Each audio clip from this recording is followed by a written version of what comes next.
Hello friends, कैसे हो। GK 2020 YouTube channel में आपका हार्दिक स्वागत है। दोस्तों, 1 जून के इस करंट अफेयर वीडियो को आप ध्यान से देखिए और बाद में आप सोचिए कि इसी तरह का करंट अफेयर का वीडियो आपने 1 साल तक के लिए देख लिया तो आपका जो सोचने का तरीका है वो पूरी तरह बदल जाएगा और आपकी आने वाले एग्जामिनेशन में करंट अफेयर का एक सिंगल क्वेश्चन भी गलत नहीं हो सकता, यह हमारा वादा है। और हर वीडियो के लास्ट में मैं आपसे एक क्वेश्चन भी पूछूंगा जिसका आंसर आपको नीचे कमेंट बॉक्स में देना है। तो चलिए स्टार्ट करते हैं पहले क्वेश्चन से। पहला क्वेश्चन, प्रत्येक वर्ष विश्व दुग्ध दिवस कब मनाया जाता है। हर साल वर्ल्ड मिल्क डे 1 जून को मनाया जाता है, यानी कि इस क्वेश्चन का सही आंसर है 1 जून। लेकिन यह इंपॉर्टेंट डे से जुड़े हुए और भी क्वेश्चन बन सकते हैं, जैसा कि विश्व दुग्ध दिवस 2020 की थीम क्या रखी गई है। वर्ल्ड मिल्क डे की 20वीं वर्षगांठ जो इस साल की थीम रखी गई है। और एक क्वेश्चन कि विश्व दुग्ध दिवस पहली बार पूरे विश्व में कब मनाया गया था। 2001 में पूरे विश्व में पहली बार वर्ल्ड मिल्क डे मनाया गया था और इसी के हाल ही में 20 साल पूर्ण हुए और इसीलिए यह थीम तय की गई है। तीसरा क्वेश्चन भी बन सकता है कि किस संगठन ने 2001 में 1 जून को विश्व दुग्ध दिवस के रूप में चुना। तो संयुक्त राष्ट्र के खाद्य और कृषि संगठन ने, यानी कि फूड एंड एग्रीकल्चर ऑर्गेनाइजेशन ने 1 जून को विश्व दुग्ध दिवस मनाने के रूप में चुना।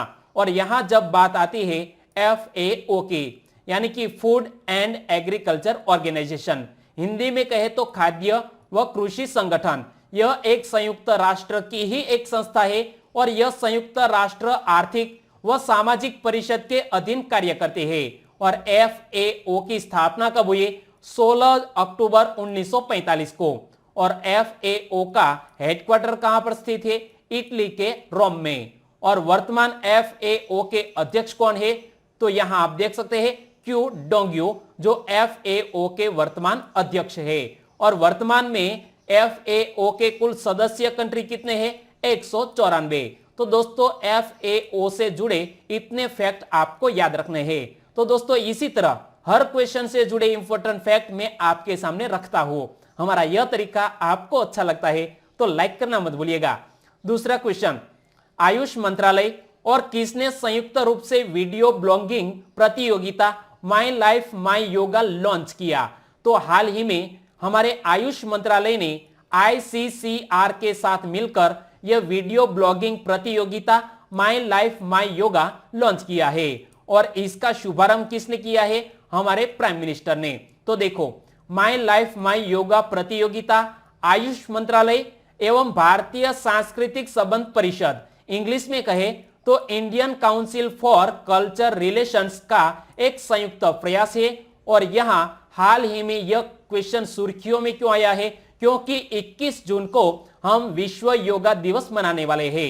और इनसे जुड़ा हुआ एक और भी क्वेश्चन बन सकता है कि माई लाइफ माई योगा शीर्षक से वीडियो ब्लॉगिंग प्रतियोगिता शुभारंभ किसके द्वारा की गई। तो हमारे प्रधानमंत्री नरेंद्र भाई मोदी ने यह माई लाइफ माई योगा, जो एक वीडियो ब्लॉगिंग प्रतियोगिता है, इसका शुभारंभ किया है। और हमारे प्राइम मिनिस्टर भी रोज सुबह योगा भी करते हैं। और इसी के साथ हम बात करते हैं ICCR की। तो इसका पूरा नाम Indian council for cultural relations, Hindi में कहे तो भारतीय सांस्कृतिक संबंध परिषद। इसकी स्थापना कब हुई? 9 अप्रैल 1950 को। और भारतीय सांस्कृतिक संबंध परिषद की स्थापना किसने की थी? तो याद रखो, स्वतंत्र भारत के पहले शिक्षा मंत्री मौलाना अबुल कलाम आजाद ने यह भारतीय सांस्कृतिक संबंध परिषद की स्थापना की थी। और इसका हेडक्वार्टर कहां पर स्थित है? नई दिल्ली में। और वर्तमान में भारतीय सांस्कृतिक संबंध परिषद विश्व भर में 36 सांस्कृतिक केंद्रों का संचालन कर रही है। और यहां दिल्ली में स्थित आप हेडक्वार्टर को भी देख सकते हैं। तो दोस्तों, आपको इनके बारे में इतना याद रखना है। तीसरा क्वेश्चन, हाल ही में वाजिद खान का निधन हो गया, वे कौन थे? तो यहां आप इमेज में देख सकते हैं, वाजिद खान बहुत ही एक अच्छे गायक भी थे और संगीतकार भी थे, जिसका हाल ही में 42 साल की आयु में निधन हो गया है।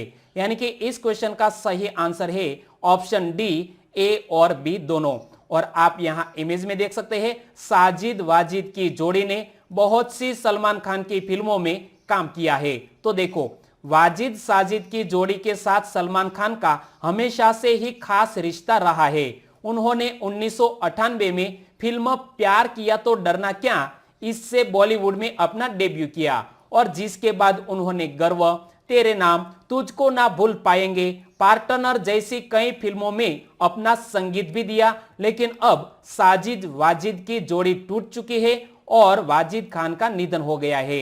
लेकिन वाजिद खान को सिंगिंग रियलिटी शो सारेगामापा 2012 और सारेगामापा सिंगिंग सुपरस्टार में निभाए जज की भूमिका के लिए भी जाना जाता है। और यहां आप देख सकते हैं वे 42 साल के थे और निधन की वजह किडनी की समस्या बताई जा रही है। मुंबई में निधन हो गया है और पिछले 8 दिनों से कोरोना पॉजिटिव भी थे वाजिद खान।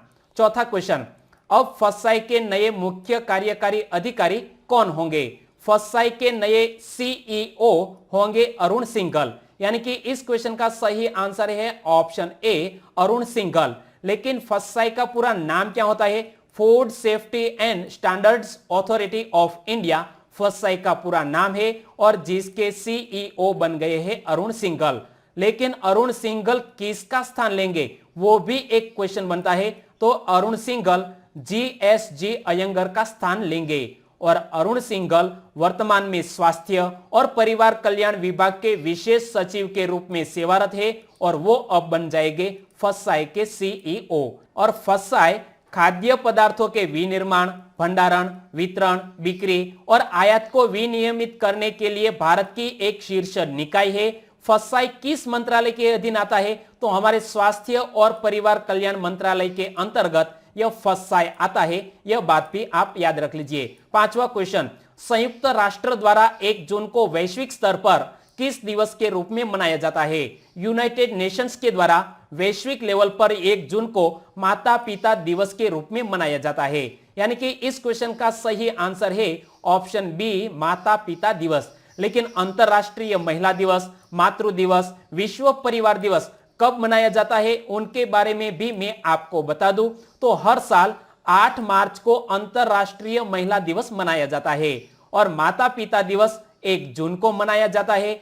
मातृ दिवस मई के दूसरे रविवार को मनाया गया और विश्व परिवार दिवस हर साल 15 मई को मनाया जाता है। और ग्लोबल डे ऑफ पेरेंट्स यानी कि माता पिता दिवस किसके द्वारा मनाया जाता है? यूनाइटेड नेशंस के द्वारा यह इंपॉर्टेंट डे मनाया जाता है। और यह दिवस मनाने का उद्देश्य क्या है? विश्व भर के सभी माता पिता को सम्मानित करना। और साल 2012 में महासभा द्वारा समूचे विश्व में सभी माता पिता को सम्मानित करने के लिए इस दिन को चुना गया था और इसीलिए हर साल 1 जून को माता पिता दिवस मनाया जाता है। और यूनाइटेड नेशंस के वर्तमान महासचिव कौन है? एंटोनियो गुटेरेस, जो यहां आप इमेज में देख सकते हैं। छठा क्वेश्चन, हाल ही में आईआईएफसीएल के प्रबंध निदेशक के रूप में किसे नियुक्त किया गया है? तो आईआईएफसीएल के मैनेजिंग डायरेक्टर के रूप में नियुक्त किया गया है पीआर जयशंकर को। यानी कि इस क्वेश्चन का सही आंसर है ऑप्शन डी पीआर जयशंकर। और यहां एक टर्म आया आईआईएफसीएल, तो इसका पूरा नाम क्या होता है? India infrastructure finance company limited IIFCL का पूरा नाम है, जिसके एमडी बन गए हैं पीआर जयशंकर। और यहां जो मैंने आपको 3 ऑप्शन दिए हैं उसी के बारे में भी मैं आपको बताऊंगा, लेकिन पहले इस व्यक्ति के बारे में जान लीजिए। तो प्रधानमंत्री नरेंद्र भाई मोदी की अध्यक्षता में कैबिनेट की नियुक्ति समिति ने पीआर जयशंकर को 3 साल की अवधि के लिए आईआईएफसीएल के एमडी के रूप में नियुक्त किया है। और इससे पहले उन्होंने नेशनल हाउसिंग बैंक के कार्यकारी निदेशक के रूप में भी कार्य किया था। और इसीलिए यहां जो मैंने आपको 3 ऑप्शन दिए हैं, तो नियुक्ति समिति ने इन तीनों व्यक्तियों की भी नियुक्ति की है। कहां पर? तो सिडबी के उप प्रबंध निदेशक के रूप में वसंत राव सत्य वेंकट को नियुक्त किया गया और एक्सिम बैंक के उप प्रबंध निदेशक के रूप में हर्षा बंगारी को नियुक्त किया गया और आईएफसीएल लिमिटेड के उप प्रबंधक निदेशक के रूप में सुनील कुमार बंसल को नियुक्त किया गया है। तो दोस्तों इन तीनों व्यक्तियों के बारे में भी आपको पता होना चाहिए। 7वां क्वेश्चन, भारत के राष्ट्रीय आर्टिफिशियल इंटेलिजेंस पोर्टल को किसने लॉन्च किया है? तो हमारे केंद्रीय मंत्री रविशंकर प्रसाद ने भारत के राष्ट्रीय आर्टिफिशियल इंटेलिजेंस पोर्टल को हाल ही में लॉन्च किया है। यानी कि इस क्वेश्चन का सही आंसर है रविशंकर प्रसाद। लेकिन रविशंकर प्रसाद हमारे किस मंत्रालय के मंत्री है, वो भी एक क्वेश्चन बनता है।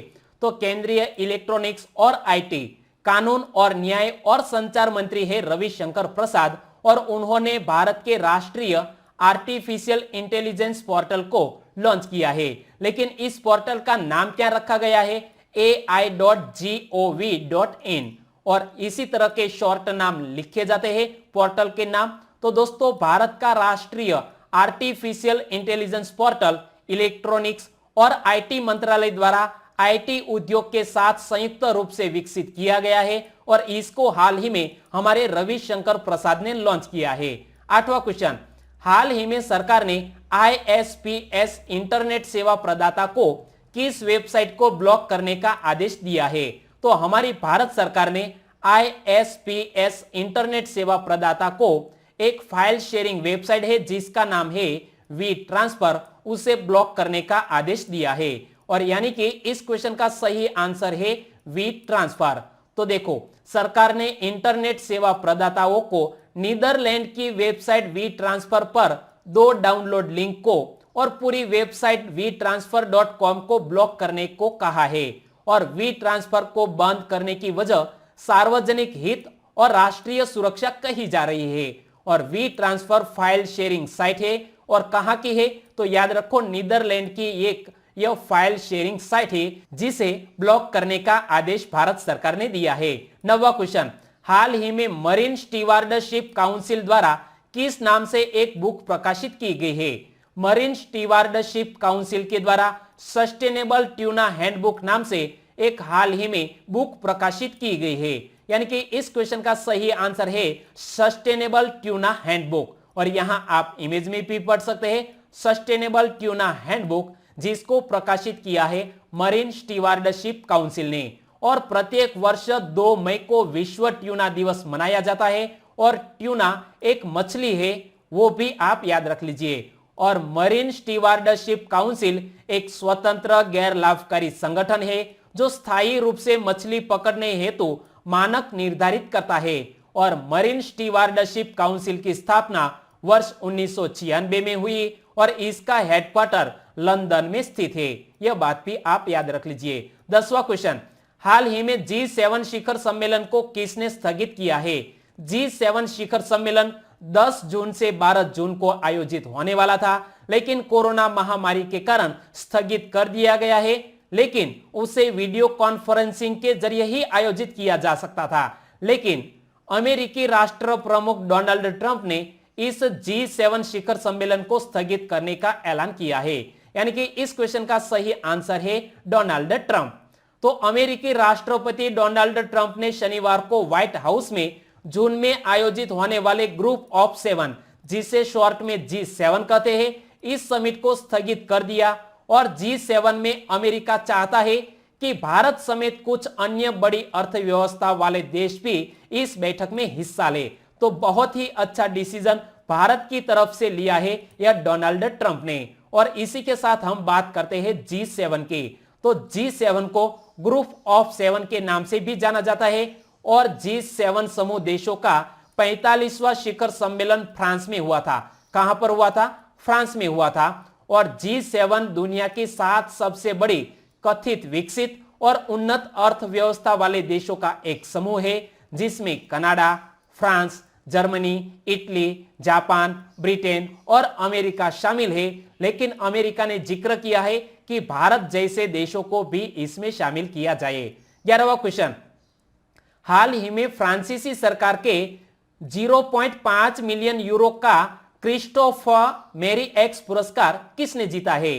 तो देखो दोस्तों, 0.5 मिलियन यूरो का क्रिस्टोफ मेरी एक्स पुरस्कार हाल ही में भारतीय मूल की दक्षिण अफ्रीकी नागरिक क्वारैशा अब्दुल करीम ने जीता है। यानी कि इस क्वेश्चन का सही आंसर है क्वारैशा अब्दुल करीम। और यहां आप इमेज में भी देख सकते हैं इस महिला को। तो देखो, महिलाओं को HIV, एड्स वायरस से बचाने वाली टॉपिकल जेल की खोज करने वाली दक्षिणी अफ्रीकी एचआईवी शोधकर्ता क्वारैशा अब्दुल करीम को क्रिस्टोफ मेरी एक्स पुरस्कार से सम्मानित किया गया है। और क्रिस्टोफ मेरी एक्स पुरस्कार फ्रांस में विज्ञान के क्षेत्र में दिए जाने वाले शीर्ष पुरस्कारों में से एक है और इस पुरस्कार में 0.5 मिलियन यूरो राशि दी जाती है। 12वां क्वेश्चन, हाल ही में बॉबी मोरो का निधन हो गया, वे किस देश के एथलीट थे? तो यहां आप देख सकते हैं 1956 के ओलंपिक में गोल्ड मेडलिस्ट विजेता ऐसे बॉबी मोरो का निधन हो गया है। वो अमेरिका देश के एक बहुत ही अच्छे एथलीट थे, यानी कि इस क्वेश्चन का सही आंसर है अमेरिका। तो देखो, अमेरिकी एथलीट बॉबी मोरो का 84 वर्ष की आयु में निधन हो गया। मेलबर्न में 1956 के ओलंपिक खेलों में पुरुषों के 100 मीटर, 200 मीटर और 4 गुना 100 मीटर रिले में स्वर्ण पदक जीता था बॉबी मोरो ने, जिसका हाल ही में निधन हो गया है, जो अमेरिका के एक एथलीट थे। 13वां क्वेश्चन, निम्न में से कौन सी कंपनी अंतरिक्ष यात्रियों को अंतरिक्ष में भेजने वाली पहली निजी कंपनी बन गई है? पहली ऐसी निजी कंपनी विश्व में जिसने अंतरिक्ष यात्रियों को अंतरिक्ष में भेजा है, और इस अंतरिक्ष कंपनी का नाम है दोस्तों स्पेस एक्स। यानी कि इस क्वेश्चन का सही आंसर है ऑप्शन बी, स्पेस एक्स, जो अमेरिका की एक निजी कंपनी है और इसके स्थापक है एलोन मस्क। और यहां आप देख सकते हैं एलोन मस्क को। तो देखो, स्पेस एक्स के 2 चरण वाले फाल्कन 9 रॉकेट को फ्लोरिडा के केनेडी स्पेस सेंटर से छोड़ा गया था और इस प्रक्षेपण के साथ ही स्पेस एक्स पहली निजी कंपनी बन गई है और जिसने मनुष्य को कक्षा में भेजा हो। और इससे पहले केवल 3 सरकारों अमेरिका, रूस और चीन को यह उपलब्धि हासिल है, लेकिन अब यह विश्व की पहली ऐसी निजी कंपनी बन गई है जिन्होंने अंतरिक्ष यात्रियों को स्पेस स्टेशन भेजा है। और दोस्तों, अब बात करते हैं पिछले वीडियो के क्वेश्चन की। तो पिछले वीडियो में मैंने आपसे क्वेश्चन पूछा था कि हाल ही में अग्निप्रस्थ नामक एक मिसाइल पार्क की आधारशिला कहां रखी गई है? तो यह अग्निप्रस्थ नामक एक मिसाइल पार्क की आधारशिला रखी गई है INS कलिंग में। यानी कि इस क्वेश्चन का सही आंसर है ऑप्शन सी, INS कलिंग। और इसका सही आंसर लिखा है शैलेश कुमार तबियाड़, वो गुजरात से है और पूरे सेंटेंस में आंसर लिखा है। और सौंदरवा अशोक भाई ने भी इसका सही आंसर लिखा। हर्ष अंतानी, वो गुजरात के सूरत से है, उन्होंने लिखा है कि 1981 से लेकर अब तक की INS कलिंग के मिसाइल इतिहास की झलक यहां दिखने को मिलेगी। और जाडेजा छत्र सिंह जी, वो गुजरात के जामनगर से है। वाला जयाबेन गिर सोमनाथ जूनागढ़ यानी कि गुजरात से है। और वनकर नितिन कुमार अहमदाबाद से।